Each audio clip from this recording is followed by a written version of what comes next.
Here in Spurley, we lead a simple life. Just about all of us work in the sawmill or out cutting the trees. Buds of mine from school who went off to the city look down on logging. They say it's bad for the environment, but I disagree. Mother Nature burns down forests all the time. It's her way of purging so the world doesn't get overcrowded. And we're doing the same thing. And heck, we need it. God didn't put us on this earth and fill it with natural resources just to make us feel bad for using them. So it's summer, right? I'm out hitting my trees. The way it works is, I'm the guy who goes out and marks the trees for cutting. I go out with a few cans of orange spray paint, lunch, and a radio. Basically, hike through these amazing forests, marking the trees to take. Then the guys come through later with the chainsaw and lug them out. Easy. One day, I'm out there, and it's been a long day, a decent hike out, about 8 miles, and I'm heading back. And I always know the way back. I have a compass and a GPS, and I can follow the marks I made on my trees, but for some reason, this time, it's not so easy. This time, I'm heading back southeast, but I'm not finding my marked trees. I checked my compass, and it says I'm going northwest. Well, that ain't right. I know the only time I turned around was when I finished and started to head back, but as a Boy Scout, I was taught to trust my gear. Emotions and so-called instinct can get a man lost when he starts to panic, so I turn around, southeast, to home. Put the compass in my pocket, start to hike, but I'm still not seeing any of my marks. In fact, these don't even look like the same trees. I check my compass again. Northwest. Damn it! How do you bring a goddamn compass? It's starting to get dark.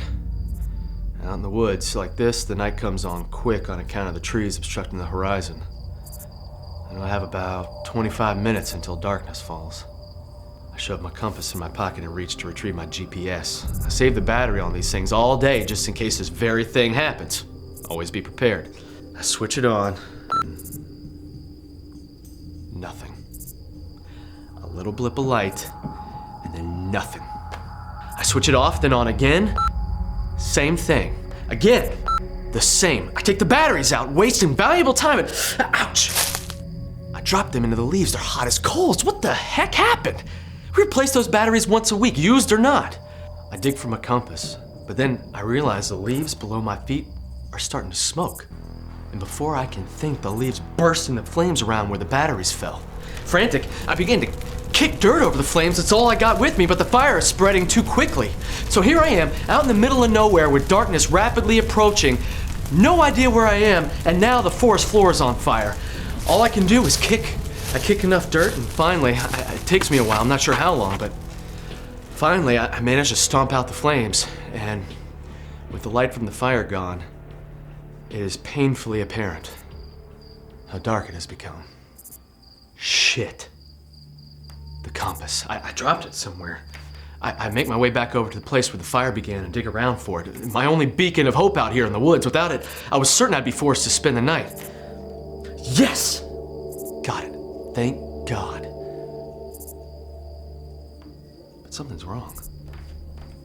Very wrong. I bring the compass up to my face in the dwindling light, and I can almost feel it vibrating in my hand. And as I'm squinting at it in the last sliver of daylight, I see that the dial is spinning around and around and around and around. How? Exhausted and just plain confused, I sit down with my back against a log. I must be over some kind of magnetic field, some sort of hot spot for radiation or something. Idiot! Ah, damn! Why didn't I just follow the light? All this time I've been distracted by the technology screwing up, and I didn't pay attention to the natural light setting in the west. Now, which way was that? Damn! Damn! Disappointed in myself, I sit for a while, frustrated. Man, I really messed this one up. It's pitch black all around me. I've got nothing to light my way. Maybe I should have let that fire burn. At least I'd be able to see and I could be warm. Oh man, it gets so cold.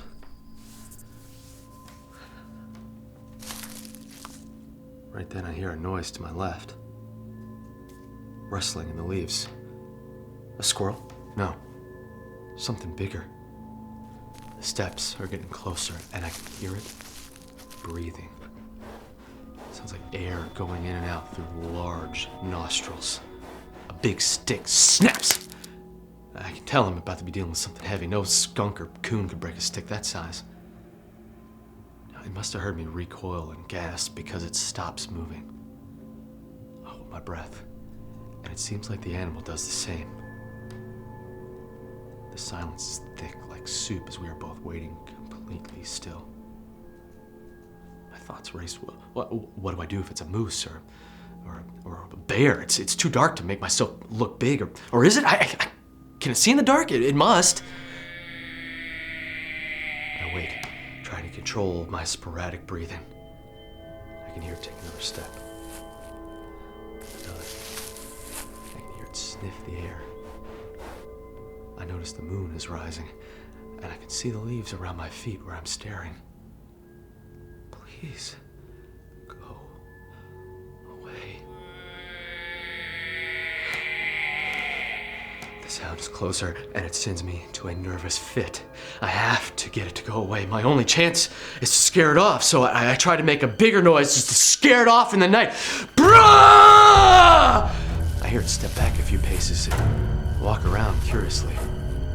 Please, please go away. I just want to get home safe. I don't want to die like this alone out in the middle of nowhere. Bruh! Ah! I try desperately to scare it off. And after this last scream, I hear nothing. I'm safe. Oh. Thank you. Thank you. Now all I have to do is... There's a hot breeze on the back of my neck. And I can hear volcanic breath steeping in and out of large air holes. I can't move. The thing slowly walks around my shaking body. I'm trying to stay still, but something inside me is forcing me to look up. At first, I see his feet. They're bare. Human. Rough and worn in as if never having worn shoes. This is a human. As my eyes make their way up, I can tell it's a man by the shape of its legs, completely bare with the exception of an animal skin loincloth around its waist. And on it, there's a holster bearing a very sharp hatchet with incredible engravings on it. One side is a blade, and the other, a sharp point. The man is in incredible shape. He has a solid six-pack covered with a shirt made of beads or more like bones. His arms, muscular with clean red patches of war paint. As my eyes slowly rise up to meet his, we become locked in a trance. His eyeballs are huge and dark, and his pupils are evil-looking, a thin horizontal slit. Suddenly, a blast of air shoots out of its elongated, hairy snout and bares its teeth at me. I've never seen anything like it. I begin to shake, to scream. I can't control my body as I stagger up onto my feet, backing away into the woods, and finally, I just begin to run any direction, just away from that thing. As I'm running, I can hear it calling out into the night, calling after me. It's just a noise, but I can tell that it wants me gone, that it wants me dead. I ran, and I ran, and I ran until I collapsed in the woods, tripping over a log in my exhaustion, and I must have hit my head pretty hard because I didn't wake up until the morning. And the entire crew was standing around me. They said that they found me right in the middle of camp. Like I somehow made it back and slept there. I didn't tell them what happened because no one had ever believed me. But I know what I saw. And I'll see it every time I close my eyes until the day I die. The Native American with the head of a goat.